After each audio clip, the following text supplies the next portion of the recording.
Voilà, en direct de Lyon, on a aujourd'hui Tristan. Voilà, et qui nous avait parlé l'autre fois de l'escalier du diable. Ouais. Et là, on va partir de là. On est reparti dans notre investigation de la question des fonctions qui sont égales à l'intégrale de leur dérivée. Fonction dont la dérivée presque partout est L1, fonction continue, qui serait l'intégrale de leur dérivée. Et on a vu la dernière fois avec l'escalier du diable que f' appartenant à L1 ne suffisait pas. Et en fait, on va voir aujourd'hui que, bizarrement, ce n'est pas vraiment une hypothèse sur la régularité de la dérivée qui compte, mais une relation entre la dérivée et la fonction. En fait, on peut déjà subodorer quelque chose avec cette formule intégrale ici, que je vais appeler comme ça, contrairement à la dernière fois, j'aurai un nom à donner toujours à la formule. On voit sur cette formule qu'une fonction qui vérifie cette formule doit avoir en quelque sorte ces variations qui sont contenues dans des ensembles qui sont visibles par la mesure de Lebesgue. Ce qui était l'obstruction dans le cas de l'escalier du diable. L'escalier du diable, elle ne peut pas être écrite comme ça, puisqu'elle est de partout, c'est ce qu'on avait vu, de dérivée presque partout nulle. Les endroits où elle varie, ils sont cachés par rapport à la mesure de Lebesgue. Alors que là, on voit bien que si on enlève un ensemble de mesures nulles, ça ne va rien changer à l'information. D'accord. Donc il faut que les variations elles soient contenues entre guillemets partout. Oui. Bon, je rappelle un peu les épisodes précédents. Donc en gros, tu veux savoir si une fonction, tu veux des hypothèses pour avoir f de y moins f de x égale l'intégrale de sa dérivée, ouais, finalement. Donc voilà quoi, ce théorème fondamental de l'analyse. Hein. Et le fait que f' appartient à L1 ne suffit pas. On a vu la dernière fois l'escalier du diable. Voilà. Et c'est ce que je dis, c'est que c'est une interaction, c'est véritablement une interaction entre les variations de la fonction, où elles ont lieu, et pas seulement la régularité de la dérivée. Parce qu'on peut avoir une dérivée nulle et avoir rien du tout. Donc c'est pas concluant. Donc pour la suite de la discussion, je suis un peu maximal, j'introduis des notions dont je ne me servirai peut-être pas pleinement, mais bon, on ne sait jamais. Au cours de la discussion, on peut briller.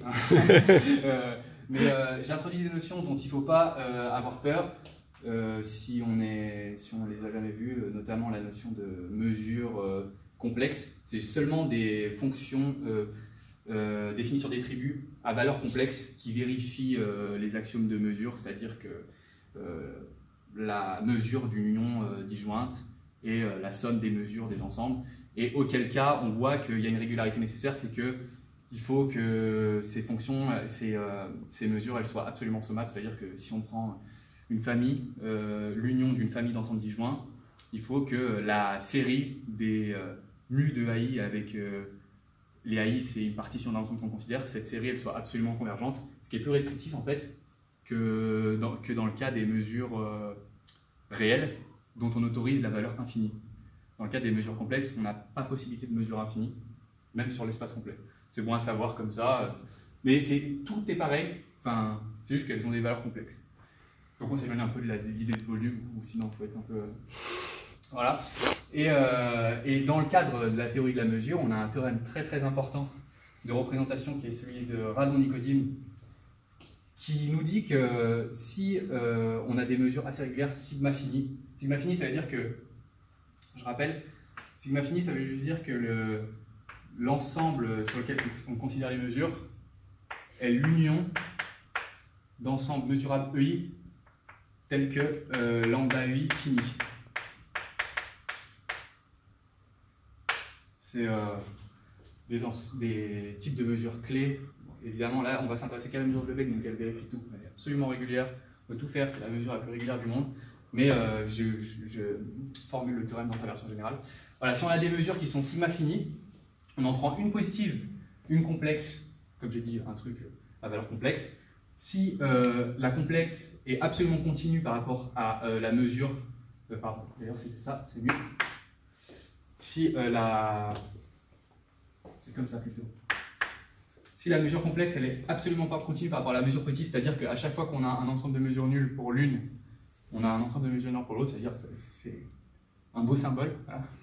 Eh bien, on a que en fait la mesure qui est dominée, elle est représentable par une intégrale de fonction intégrale par rapport à la mesure qui domine. Ceci. C'est-à-dire que, bon, il faut de la régularité pour avoir ça, mais c'est un truc super puissant parce qu'en fait, on a une mesure qui se comporte bien par rapport à une autre, on peut toujours sortir une fonction. Tu disais que Rudin mettait ce... Voilà. Reprends. Tu disais que Rudin estimait... Rudin dit, mais avec raison, que c'est sans doute le théorème fondamental de la mesure, vu qu'il permet, une fois qu'on s'est un peu dépatouillé avec les fondamentaux de la mesure, on a un gros théorème qui nous donne des représentations à gogo. C'est un théorème qu'on peut appliquer pour utiliser la représentation des formes linéaires sur les espaces LP par des fonctions de l'espace LP étoile, P étoile étant le conjugué de P. C'est un théorème qui permet de construire l'espérance conditionnelle. C'est un théorème peut-être qui peut servir à... Non, après, je sais pas, mais il sert à beaucoup de choses, quoi. C'est comme... Et d'ailleurs, il découle de... Ça, c'est intéressant, parce qu'on a déjà eu l'occasion de chanter la louange de Riss. Oui. Il découle, encore une fois, du théorème de représentation de Riss dans L2. Le truc, à chaque fois, on se ramène à L2, on fait notre affaire, et on a des théorèmes super puissants, alors que, quand même, dans le cas L2, c'est quand même, voilà, l'analyse hypertienne. Les vertus de l'analyse hypertienne, encore une fois. Voilà, alors... avec cette boîte à outils, on va se dépêtrer de notre problème. Aussi, j'admets un théorème qui est le théorème de différenciation de Lebesgue. Bon, c'est un gros morceau, donc c'est assez marrant de l'admettre, mais il n'est pas lié directement à la preuve. C'est l'autre pan de la question qu'on a posée la dernière fois, c'est quand est-ce qu'on peut affirmer que l'intégrale d'une fonction est dérivable et de dériver la fonction qu'on a intégrée. Et finalement, c'est moins restrictif, comme dans le cas des fonctions continues qu'on intègre et qu'on dérive et sur lesquels on retombe. Dans ce cas précis, c'est moins restrictif enfin, c'est moins difficile à gérer du point de vue conceptuel que ce cas-là. On a juste à demander que f soit L1. Si on l'intègre, on peut la dériver presque partout. Et la dérivée qu'on obtient, c'est la fonction dont on est parti. Voilà, c'est un théorème aussi très... Enfin, moi, je trouve joli. Voilà. Surtout que ça permet de montrer, vu ce qu'on a établi une fois sur les fonctions lipschitziennes, dont on a établi qu'elles étaient l'intégrale d'une fonction L infinie, donc L1 log en particulier, ça permet de montrer qu'une fonction lipschitzienne est dérivable presque partout. Pas mal. Voilà. Donc j'admets ça. Et maintenant, je vais essayer, enfin même en espérant avoir du succès, je vais introduire la notion de fonction absolument continue, qui est un peu une définition sur mesure pour les fonctions qui vérifient ça, qui vérifient cette forme. Donc le dessin que tu as fait, c'est l'escalier du diable. D'accord, c'est pas facile, hein. Ouais, on est d'accord. Elle bouge jamais en fait. Sauf qu'elle arrive au bout d'un moment quelque part, mais oui, elle bouge oui, jamais. oui. Donc là, ça s'est transformé en voilà. fonction. C'est un logarithme carrément à la fin, tout à fait croissant. Mais bon. Et donc c'est pour éviter, c'est une obstruction, l'absolue continuité, voilà, pour éviter cet escalier du diable. Je vais parler de ça, c'est qu'en fait on voit, comme je l'ai dit, c'est que les variations elles sont contenues dans les variations d'une fonction qui vérifie ça, elles se répartissent partout. Si on enlève un ensemble qui est invisible pour la mesure de Lebesgue, ça ne va rien changer aux variations, à la manière dont on arrive à un point en étant parti du point de départ. Le problème avec on peut y aller un peu, on va dire c'est une heuristique. Tu n'as pas donné la définition de l'absolue continuité, pour l'instant tu vas revenir. Je vais l'expliquer, okay. Mais elle est écrite là et je vais expliquer comment on y arrive. Une heuristique qui est fausse, pour le coup très fausse, mais bon, c'est pas grave. Imaginons que l'escalier du diable en fait, l'ensemble de Cantor il soit dénombrable, ce qui est faux, hein. Mais bon, imaginons qu'en fait elle fait des sauts autour de points qui sont répartis de manière dénombrable sur 0,1 et qu'en fait ailleurs elle ne bouge pas. Imaginons, voilà. C'est faux, mais voilà. Et bien, autour de ces points, on pourrait toujours, disons qu'on appelle AN la suite de ces points, où elle bouge et où elle ne bouge pas ailleurs que dans ces points. Alors on pourrait prendre des intervalles alpha n, disons, bêta n, qui rétrécissent toujours plus. Enfin, je vais les appeler comme ça d'ailleurs. C'est vraiment, je ne vais pas être très formel avec ça, mais d'ailleurs c'est faux, mais voilà. Qui rétrécissent.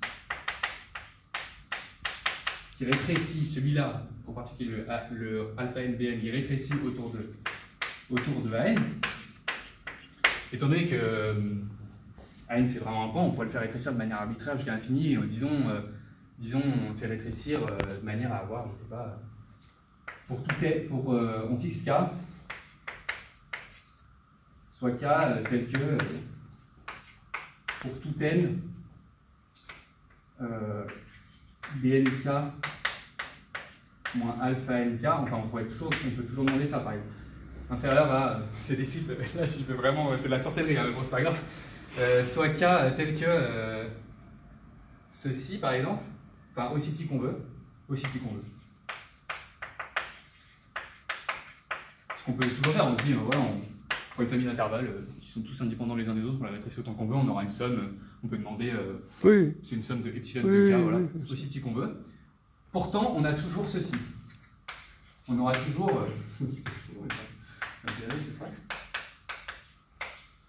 Sur n, qui est en fait la somme avec le télescope, vu qu'on disons qu'elle ne varie pas, tu vois. Ça c'est AN, ça c'est AN, ça c'est bêta, Oui, bêta NK. alpha NK. Mhm. En fait, si je fais. Là, on reprend alpha n plus 1k, bah, la somme avec ce télescope en gros. C'est une somme qui se télécope, vu que les termes extrémaux, ils reprennent l'information de l'un de l'autre quand on arrive au point d'après. Donc disons, voilà, c'est ça. C'est-à-dire qu'on peut arbitrairement réduire les intervalles qu'on a construits autour de cette famille de points et toujours avoir des écarts des valeurs des fonctions aux extrémités de cet intervalle aussi grandes qu'on veut. Enfin, en 1, mais voilà, qui ne bougent pas en fonction du rétrécissement qu'on donne.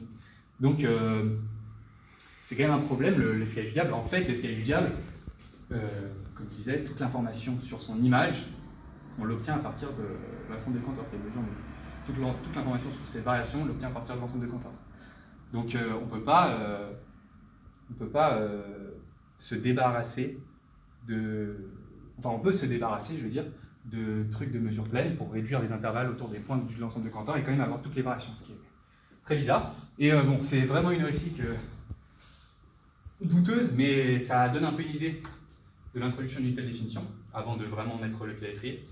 C'est qu'on dit qu'une fonction est absolument continue, une fonction de définition à segment est absolument continue, si pour tout epsilon, si on prend une famille d'intervalles, cette fois finie, et c'est aussi pour ça que ma description était fausse, mais voilà, une famille d'intervalles, une famille finie d'intervalles telle que la somme, et disjointe cette famille, la somme des tailles des intervalles soit arbitrairement petite, et bien on va pouvoir avoir une somme des écarts entre les images sur ces intervalles arbitrairement petites, ce qui n'était pas le cas pour l'escalier du diable. Donc ça donne un peu une idée de cette définition, je trouve. Voilà. Et maintenant, on va montrer en fait le théorème qui donne aussi d'autres caractérisations. Le théorème suivant qui donne d'autres caractérisations de l'absolue continuité. Donc je vais l'appeler le théorème sur fonction monotone.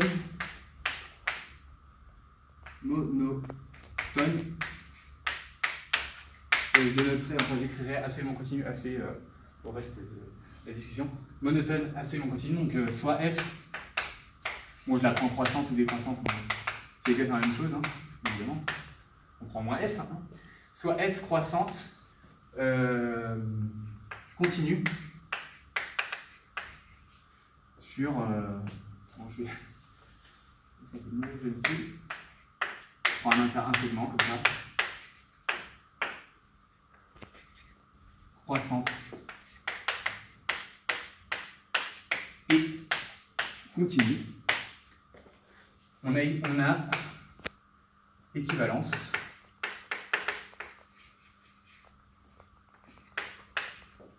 des énoncés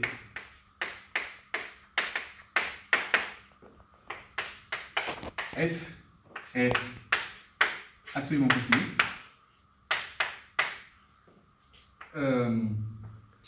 L'image d'un ensemble de mesures nulles par f et de mesures nulles et 3, notre objectif de départ, f dérivable presque partout et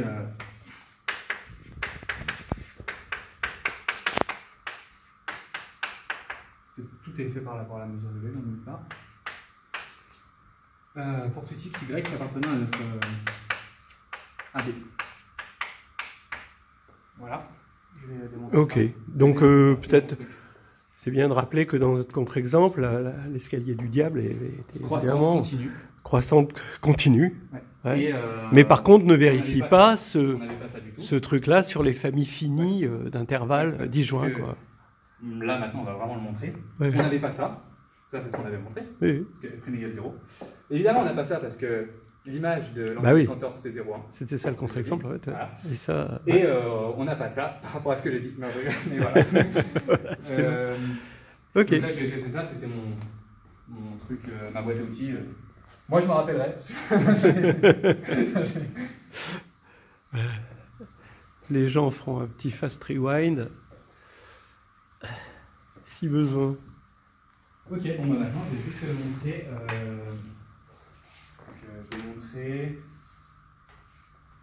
Je vais montrer 1 puis 2. Enfin, je vais faire à la ruine. Hein. Ceux qui connaissent, je suis un tricheur. D'accord. Oui, moi je vais faire dans ce sens-là. Et tout. Non, en fait, je l'aurais pas montré si j'avais pas lu comme un grand garçon. Voilà, je vais faire 1 implique 2, 2 implique 3. Et 3 implique 1, en fait, c'est un peu. Ouais, enfin, si ça se fait. De toute façon, tout le monde fait 1 implique 2, 2 implique 3 et 3 implique 1. Il n'y a, Oui, parce il y a que pas je- Croudine. Hein, Non, mais ce que je veux dire, c'est que je suis du genre à écrire l'énoncé dans le mauvais sens et après me dire. Enfin, j'aurais pu mettre les énoncés en bataille et j'aurais pas du tout fait un plique 2, je l'avais fait plusieurs fois. J'ai D'accord. pas- C'est bon. Alors, ok, on a ça, donc on va montrer 1 implique 2. Preuve.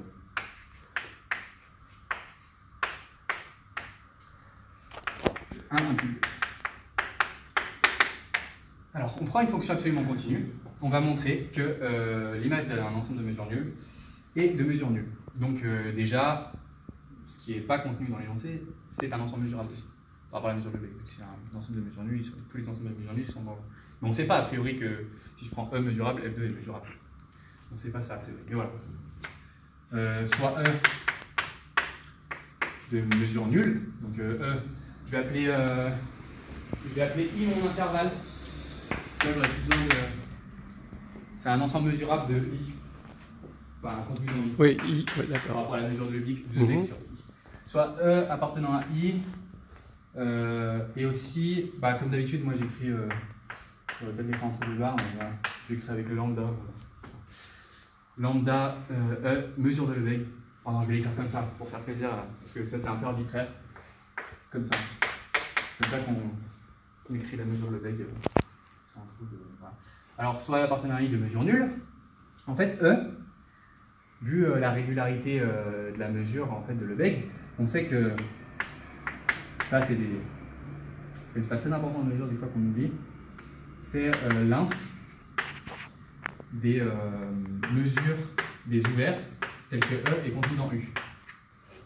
C'est la régularité la plus simple de la mesure de Lebesgue, je crois que c'est vrai pour. Non, je sais plus pour quelle classe de mesure c'est vrai, mais c'est vrai en tout cas. Ça c'est vrai pour la mesure de Lebesgue. D'ailleurs, c'est comme ça qu'elle est un peu définie. Hein. Oui. Petite anecdote. C'est vrai. Voilà, donc on a ça. Et aussi on a que donc je peux on se donne un ouvert U qui est de mesure arbitrairement proche de 0, c'est là, tel que donc je vais prendre ça, hein. Je vais prendre soit epsilon et je vais montrer que f de E est de mesure aussi petite que je peux. Mhm. Soit epsilon supérieur à 0, on se donne E incluant U, enfin on se donne U tel que inférieur à quelque chose. Enfin, je vais l'appeler C pour l'instant parce que je sais pas, je crois que je vais devoir introduire un. Je choisirai quand j'aurai choisi mon bon C le bon U. Mais voilà, on peut toujours se donner ça. Ok, et en fait, on a aussi une particularité de R, c'est que tout, disons que aussi on peut se dire que U, on peut supposer, puisque la mesure ça change pas la mesure, on peut enlever, si U contient les points extrémaux de l'intervalle, on les enlève. Ça changera rien à la mesure de, que ça soit en regardant l'image par F, ça changera rien, on aura juste des images de points qui seront parties. Supposons que U appartient à AB. En fait, c'est juste pour un peu de topologie, pour éviter de.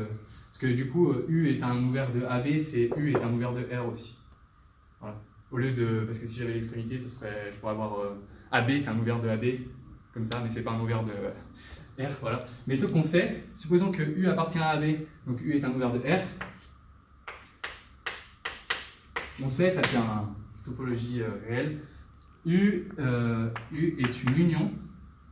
U union. En plus, les U d'union, ils ne sont pas. U est l'union de ces composantes connexes. Composantes connexes.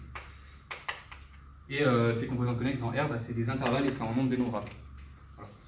Bon, ça c'est un petit. Voilà. Mais en gros, on peut écrire ça comme ça.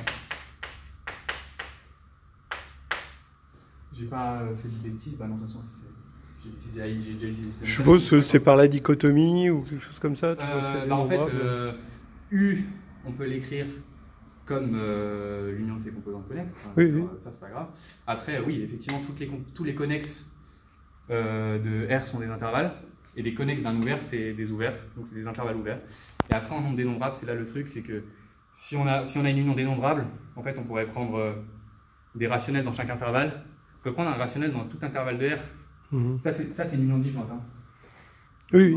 Une union disjointe, c'est les composantes connexes. Pour l'instant, j'ai juste montré que U est union disjointe de ces composantes connexes. Je veux qu'elle soit dénombrable. Comment je le prouve? Je prouve que si elle ne l'était pas, je pourrais prendre des rationnels dans tous les intervalles, vu que Q est dense, et on aurait indénombrabilité de Q, vu qu'on aurait une famille indénombrable d'ouverts qui sont tous disjoints et des... D'accord. Donc c'est comme ça qu'on monte ça. Ah oui, ok. Ok. Voilà. Bon, après, le truc le plus dur, c'est le TDI, machin, c'est montrer que tous les connexes sont des intervalles, enfin c'est des trucs comme ça, c'est pas... C'est chiant, quoi. Voilà, alors voilà, on a ça. Et c'est là où on revient à... En fait, on retombe sur nos pas. Parce qu'on a U arbitraire qui contient E, mais bon, on ne sait pas comment on va faire pour appliquer la définition avec des intervalles disjoints et tout, mais si on sait. Voilà. Ok, donc maintenant, c'est ça, c'est que, disons, c'était mon C que je vais fixer maintenant, hein. Désolé pour l'ordre de l'exposition, mais soit le delta de la définition, tel que la définition, c'est-à-dire que tel que si la famille est de somme inférieure à delta, alors on a la somme des différences, machin. Eh bien, on a soit delta supérieur à 0 tel que... Oui, parce que tu as fixé epsilon. La def, telle que propriété de la définition, désolé. Oui. Voilà. Soit machin comme ça, soit enfin U contenant E, U étant donc, comme je l'ai dit, un ouvert, et donc union. Bon, je vais l'appeler O, comme ça j'aurai pas besoin de la C'est extrêmement stressant. Donc soit O, tel que ceci, ça c'est propriété d'ouvert, mais tel que ça, c'est moi qui l'ai choisi. Tant que tu n'appelles pas F un ouvert, c'est bon. Voilà. Ouais. Voilà, et donc on a 2 points. On a F de E, qui est l'ensemble dont on veut montrer qu'il est mesuré, inclus dans F de O, est égal à l'union des F de A, I, D, I, enfin l'union des F des intervalles, mais étant donné que la fonction est monotone et continue, bah, on a des intervalles et on a cet ordre-là. Voilà, on a ça. Et donc ça reste disjoint. Et ça reste disjoint. Parce que, bah oui. C'est bien que soit ouvert. Voilà, et donc on a que F de E et on a F de O du coup, c'est égal ensemble disjoint à la somme des mesures. C'est inférieur à epsilon. C'est inférieur à epsilon parce qu'on a demandé que O, qui est arbitrairement proche de la mesure de machin, soit voilà, et c'est la mesure de O, c'est la définition des BI moins AI, et j'applique, et vu que F est absolument continu, je peux appliquer ça. Et donc voilà, F de O de mesure arbitrairement petite, F de E, il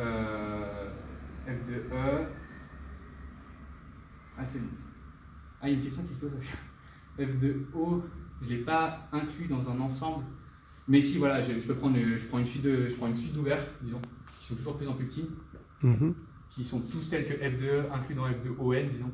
F de E est inclus dans l'intersection de ON, et l'intersection de F de N est donc nulle. Parce qu'en vrai, c'est le truc un peu bizarre, c'est que, d'ailleurs, j'ai lu l'origine, il n'y avait pas pensé, enfin, je ne sais pas s'il l'avait dit, mais là, j'ai juste montré que F de O est inclus dans des ensembles de mesures arbitrairement petites, ce qui ne montre pas que f de O est de mesure nulle, parce que ce il n'est même pas mesurable.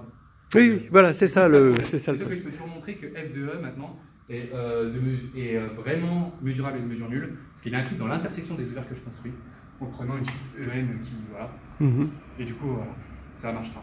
Ça va marcher. Ça va marcher. Si je prends une suite qui décroît vers 0, j'ai f de E inclus dans un ensemble de mesures nulles, donc par rapport à la mesure de Lebesgue qui est complète. Mais ta somme là, elle est oui, dénombrable. Alors oui, peut-être il y a. Ouais. Parenthèse.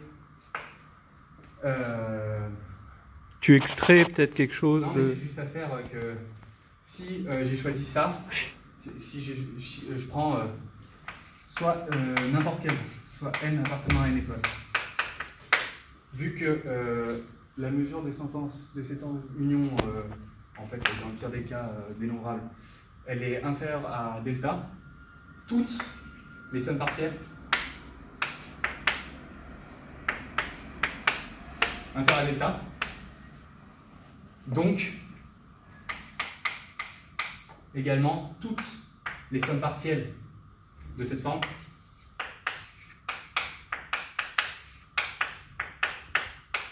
inférieure à epsilon. Et après, je passe à la limite. Ouais, d'accord. Voilà. Donc ça va. Donc, Oui, ça en marche. fait, ça, là, je fais n tend vers l'infini. Voilà. Mais pour tout n. C'est bon, on est convaincu. Voilà. Voilà. On est d'accord. Bon, je vais garder la définition quand même. C'est la même. Je vais enlever ça. Donc, on a montré, soit dit en passant, 1 plus 2. Bah oui. E mesure nulle, f de E mesure nulle. Donc, c'est fait. C'est fait. Et encore un énoncé à charge contre l'escalier du diable, qui est tel que Cantor mesure nulle, f de Cantor ça marche. mesure 1. Ok. Ensuite, on va montrer 2, 1, plus 3. C'est là où on va arriver vraiment à la représentation voulue. Donc, prenons soit f tel que, donc continue quand même, tel que 2. Enfin, on est dans le cas littéral, donc tel que 2. On prend, ça c'est l'astuce du jour, on considère G défini par G de x égale x plus a de x. Donc celle-là, elle est injective, en fait. Puisque il n'y a pas de souci. Elle fait monotone. Elle fait monotone. Ok, donc on considère ça. Et on montre déjà que G vérifie aussi 2.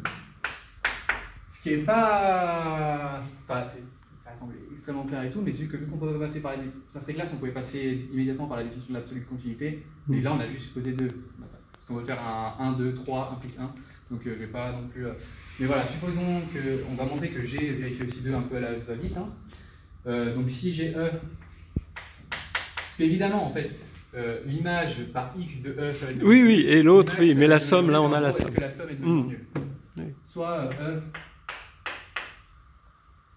Soit E de mesure nulle. On a G de E, disons, qui est inclus dans E plus F de E. Les deux, on peut les inclure dans des unions d'intervalles, un peu de la manière qu'on a fait d'unions d'intervalles arbitrairement de taille totale arbitrairement petite. Donc disons pour E plus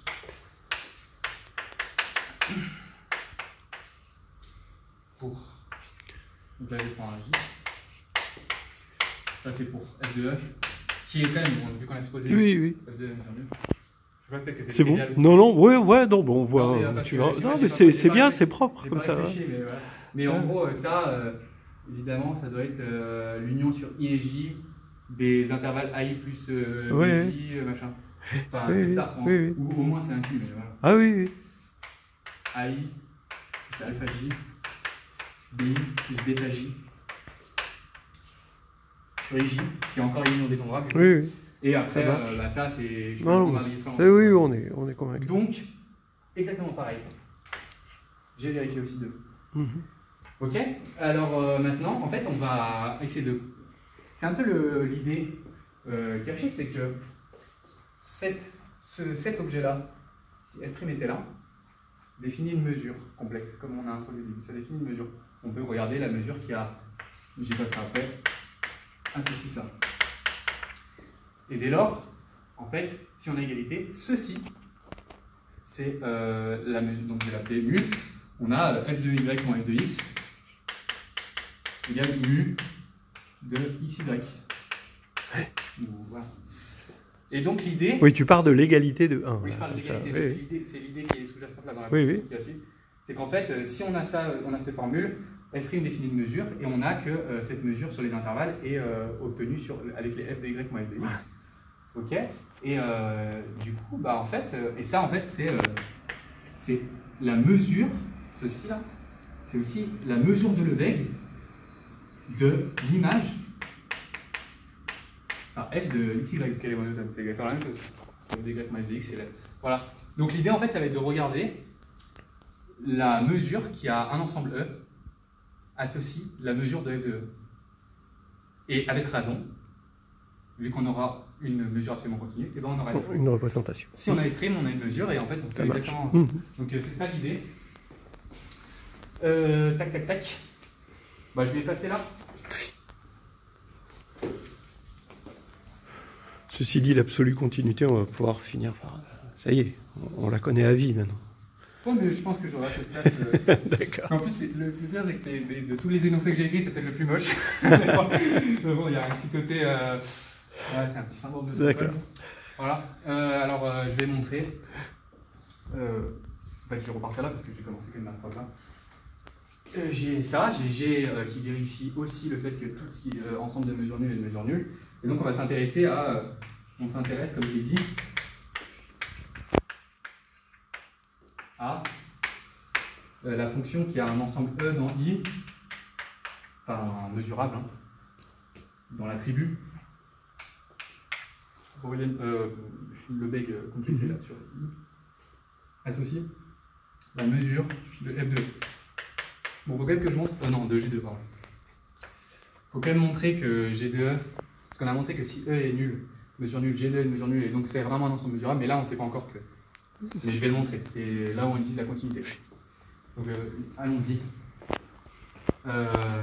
Soit E, donc dans l'attribut de Lebesgue, donc maintenant je vais l'appeler comme ça, l'attribut de Lebesgue sur I, soit E appartenant à I, G2E appartient aussi, enfin appartient à l'attribut de Lebesgue, mais pas sur I, enfin en tout cas c'est mesurable par la mesure de Lebesgue, ça peut être sur R, ça peut grossir, mais on s'en fout.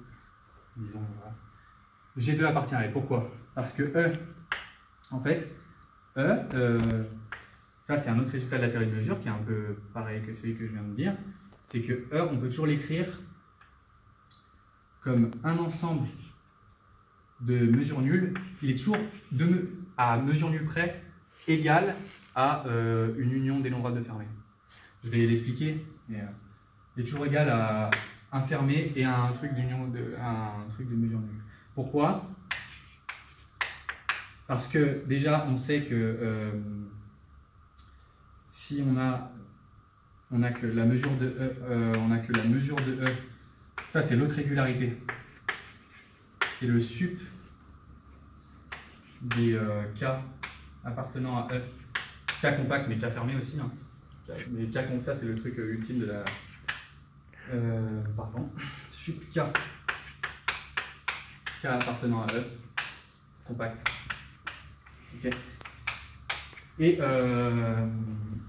en fait, tac tac tac, on peut toujours prendre en gros une suite de compacts qui vont aller très très en mesure de U et regarder une union.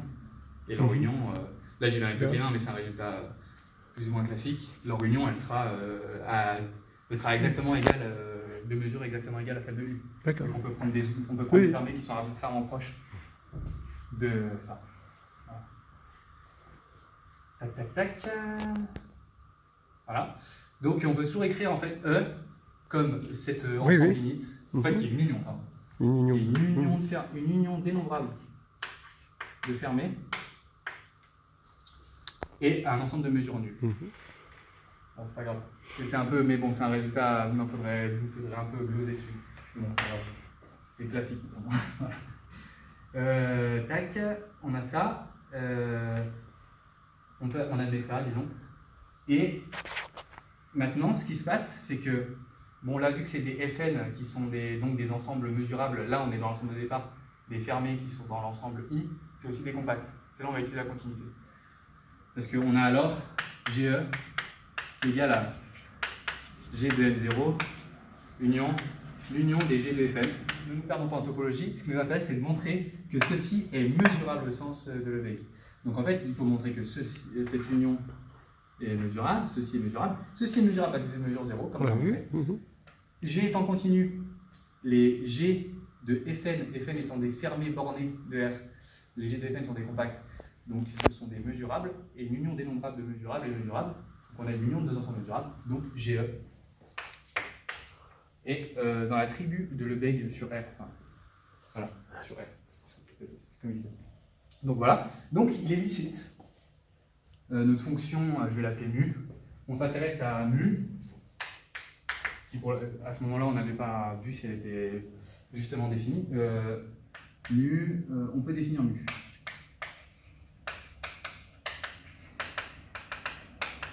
En fait, mieux que ça, on peut définir mu, mais mu c'est vraiment une mesure, parce que c'est le fait que G soit injectif qui nous aide.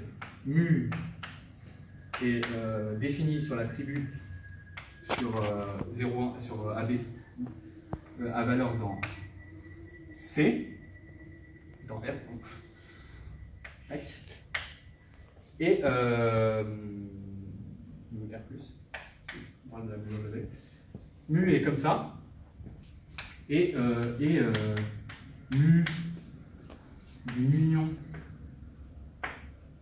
disjointe union dénombrable disjointe de mesurable est égal à la, puisque c'est égal à la mesure de G de l'union des EAI, et G l'union disjointe des EAI, c'est l'union disjointe des G de AI. C'est monotone, oui, c'est injectif. Voilà. La monotonie de F, ouais, tout voilà. ça. Et donc là c'est immédiat, vu que après c'est juste oui, c'est bon. Enfin, oui, on a bien. Donc ça marche. Mu est bien une mesure. Et c'est là où on utilise le grand théorème. Mu est une mesure absolument continue. Au sens de ce que j'avais dit. Mu par rapport à la mesure de Lebesgue. Par rapport à. Oui. Je l'avais comme ça. Oui, d'accord. Par rapport à ça, pourquoi? Parce que. À cause de ce que tu as prouvé tout à l'heure. Oui, ce que tu as prouvé tout à l'heure. Oui, d'accord. Voilà. Non, mais c'est bon. Voilà, donc mu est absolument continu par rapport à la mesure de Lebesgue, qui évidemment est sigma fini, comme je dis, c'est la mesure archétypique régulière par excellence. Voilà. Donc je peux conclure par il existe, donc c'est Radon Nikodym. Oui.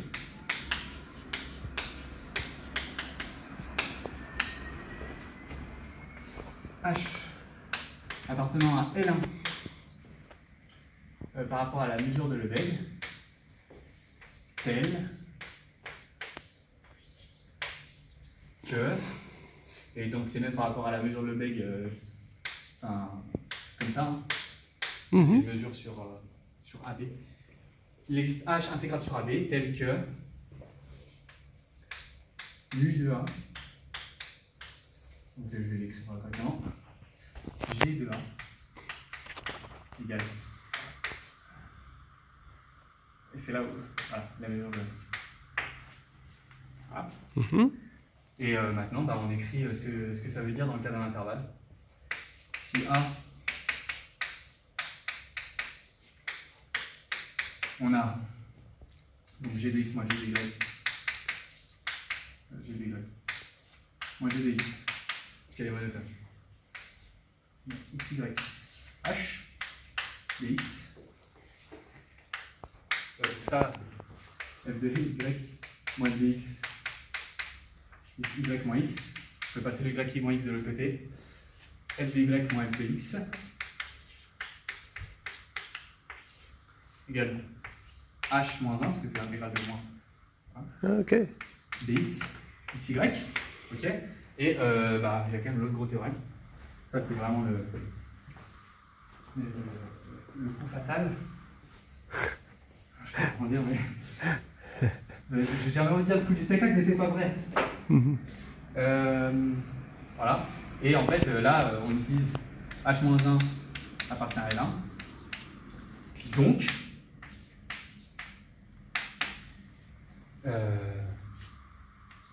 la différenciation de Lebesgue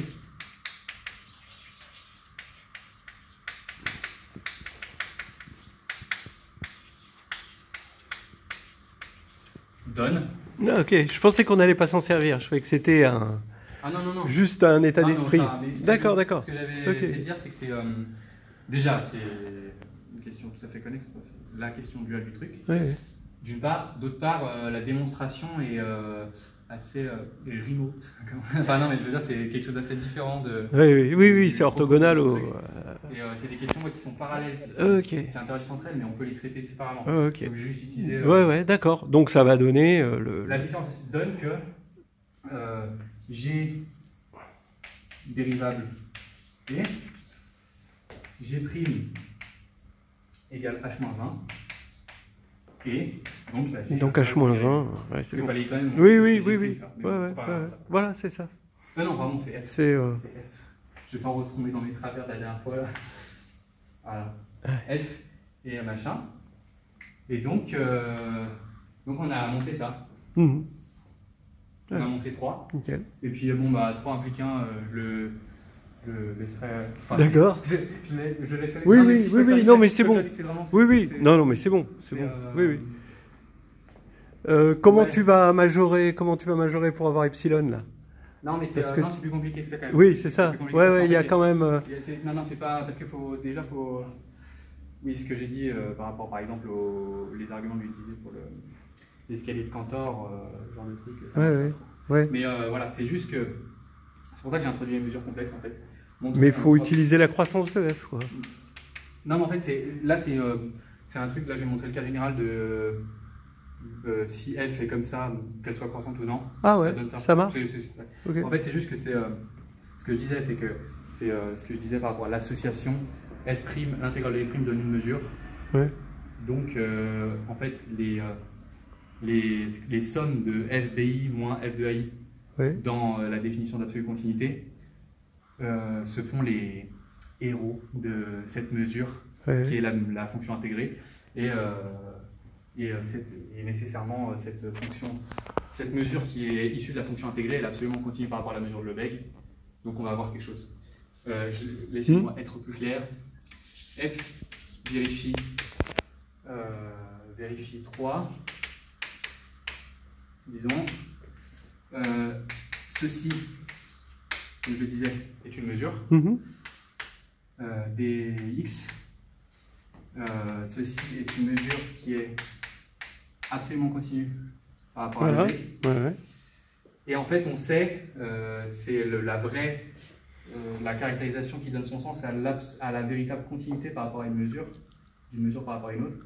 C'est que là, cet énoncé-là, qui dit qu'à chaque fois que A est une mesure de Lebesgue nulle, mu A est une mesure nulle, donne aussi que pour toute epsilon, je vais l'écrire là-bas, mais elles sont en fait en un sens, elle est vraiment continue au sens des fonctions, au sens des fonctions par rapport à la mesure qui la domine, puisque pour tout epsilon, ça c'est encore un résultat, c'est pas très difficile à mentir, mais c'est un truc si on a des mesures qui sont une mesure qui est absolument continue par rapport à une autre, on a ça. C'est pas très difficile. Pour tout epsilon supérieur à 0, il existe ceci, tel que on a l'implication suivante. Mu de A implique. Bon, on l'a vu que j'ai une mesure qui est signée. Ça, j'ai une mesure avec un signe là. Ça pourrait être dans le calcul général, ça pourrait être un truc complexe. Si oui. Oui, oui, mais oui. sauf que c'est pour ça qu'on a introduit aussi cette notion de norme pour la Oui, mesure de la d'accord. variation totale. Oui, oui. C'est qu'on a ceci. Donc, vu que je l'ai appelé mu, on a ceci. Elle est vraiment continue en un sens. C'est-à-dire qu'on fixe epsilon arbitraire. C'est pas juste pour les ensembles qui ont une mesure nulle que ça marche, c'est pour les ensembles qui se rapprochent de la mesure nulle qu'on a cette combinaison. D'accord. Voilà. Et ça, en fait, du coup, là. Et ça va. Ça va marcher. Parce que si on prend I, BI moins I, qui est donc, en fait, qui est la mesure de l'union disjointe BI, BI, on la prend telle que inférieure à ça. Alors, on a que mu. Donc là, je l'ai prise comme ça, mais je vais, donc mu des BI, I et BI, qui est la mesure aussi de l'union. Oui. En gros, là, je suis en train de dire que la mesure de l'union est petite, donc la mesure de la mesure dominée est petite. Et inférieure à ça. Et en fait, ceci, c'est aussi, c'est ce que j'ai pas dit, c'est quelque chose d'intéressant, c'est que la variation, là, la norme de mu, au sens des mesures, Oui. c'est la mesure positive la plus petite qui domine mu en valeur absolue. Mais en tout cas, elle domine, c'est-à-dire que j'ai que ceci est plus grand que cela. J'ai introduit la variation totale au début? Je crois pas. Bah, en tout cas, voilà, Oui, je vais le faire. Juste simplement, la variation totale, c'est quelque chose qui sert pas mal pour formuler ce genre de théorème quand on a des choses qui sont signées, qui sont complexes. Parce que si c'est signé, ça va, mais si c'est complexe, on ne peut pas écrire des inégalités. Voilà. Et en fait, la mesure, c'est la plus petite.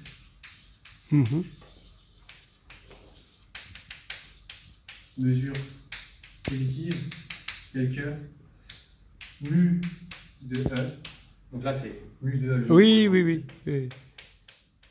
D'accord. Mais après, le théorème il se formule aussi de la manière suivante, c'est-à-dire que vu que ceci domine ceci, on peut dire. Ouais. Mais bon, je l'ai écrit comme ça. Voilà, on a ça, et en fait, ça, donc on a ça qui est donc plus petit que ça. Et là, dans notre cas de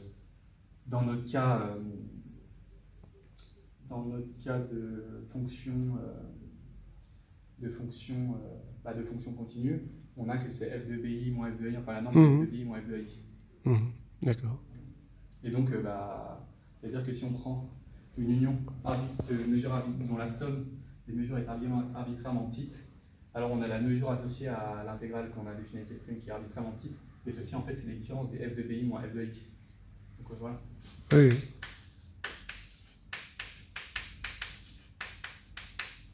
D'accord. Ok. Voilà. Et ça aurait pas été plus simple en utilisant, on n'aurait pas des arguments plus faciles en utilisant la croissance de f? Ouais, dis-moi. Je sais pas. Les arguments. Alors si on a ça. Il me semble que si on a ça, c'est plus visible. On a que... Ouais, 3 plus la croissance de f, c'est peut-être que oui, mais... on a notre. Ok. Si on a donc disons, je vais faire.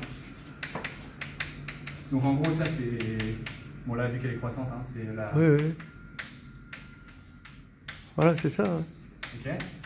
C'est l'idée. Le problème c'est que prime, on n'a pas de. Tu devines ça comment? Ok. Non mais je vois. Ah non, si F prime elle était. Moi je lance des idées, ouais. Non mais si F prime elle continue, par exemple. Oui, si c'est F prime ça. elle continue, ça marche. Ça marche, ouais. Ou si F prime elle est infinie. Oui. Ouais, c'est vrai. Okay. Si F prime est l'infini, ça marche. Mais là, sinon, d'accord. Mais sauf que F prime, c'est là. Okay. Ça pourrait exploser, par exemple. Ok, c'était une idée en l'air qui retombe. Mais ça, ce qui est la vertu de ça, c'est que. Oui, par contre, j'ai même pas expliqué. Ça, mu de A, I, B, I, vu comment j'ai défini mu, c'est l'intégrale de F prime. Sur A, I, B, I. Et par définition, c'est. D'accord. Donc voilà. C'est pas parce qu'elle est croissante, c'est pas parce qu'elle est continue que c'est. Voilà. C'est pas parce que. C'est vraiment parce que ça, c'est l'intégrale. Oui, non, mais j'ai vu. Non, parce que je crois que j'ai dit une grosse. Voilà. Et je peux finir par un petit truc? Ah bah oui.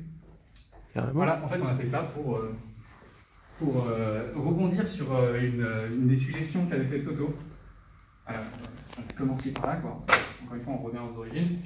C'est que f lipschitzienne, c'est le schéma de Kroll qu'il avait conseillé. F lipschitzienne, f plus L étant la constante de Lipschitz. Oui. F lipschitzienne est D'accord.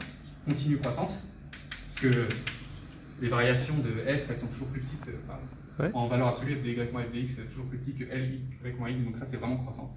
Continue croissant. Et, j'ai envie de dire, évidemment, absolument continu. Parce que si D'accord. les différents... Oui. Ouais, Là, c'est exactement ce que tu as dit, en fait. Oui. C'est que, en fait, là, dans ce cas-là, f' est l'infini, donc c'est clair. Ça f' marche. est l'infini. Donc, Mhm. voilà. Donc, machin. Donc, f plus lx se représente comme l'intégrale de f plus lx Prime. enfin, pardon. Oui. F de y moins f de La x différence. Mhm. plus l y moins x égale ceci. Pardon. dt. dl. Et du coup, voilà, on a que d'une part. Attends, que F plus LT ou quand tu dérives, pardon, ça oui, fait pardon. bien. Oui, ok. Mais d'une part, ceci est dérivable presque partout, et ceci est dérivable partout, donc ceci est Oui. dérivable presque partout. On passe de l'autre côté, on a une représentation de f, enfin on passe aussi de l'autre côté, on a une représentation de f en termes d'intégrale. Ouais. Enfin, on a vraiment ceci, hein, parce que la dérivation elle reste linéaire. Même dans ces contrées, on a ceci, quoi. Mhm. F' différenciable. Oui, donc Lipschitz, ça. Machin. Et ce qui est intéressant, c'est que Lipschitz, nous on avait montré, elle est à l'infini, c'est super bien. Mais oui, c'est clair, c'est la Lipschitz, elle est à l'infini, vu qu'aux endroits elle est dérivable, Oui. forcément il est toujours borné par L. Ouais. Donc voilà, Lipschitz implique absolument continu, implique presque partout dérivable, implique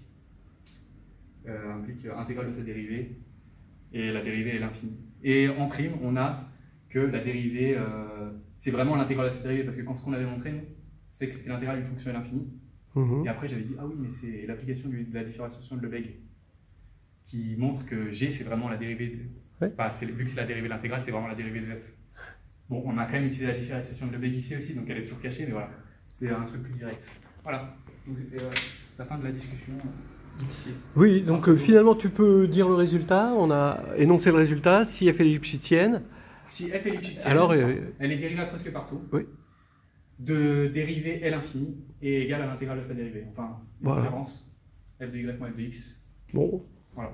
on remercie Toto aussi pour Ouais, l'inspiration. Hein. On attend des questions. Bah ouais, avec, peut-être. Oui. avec, Impatience. Ok. Allez, merci.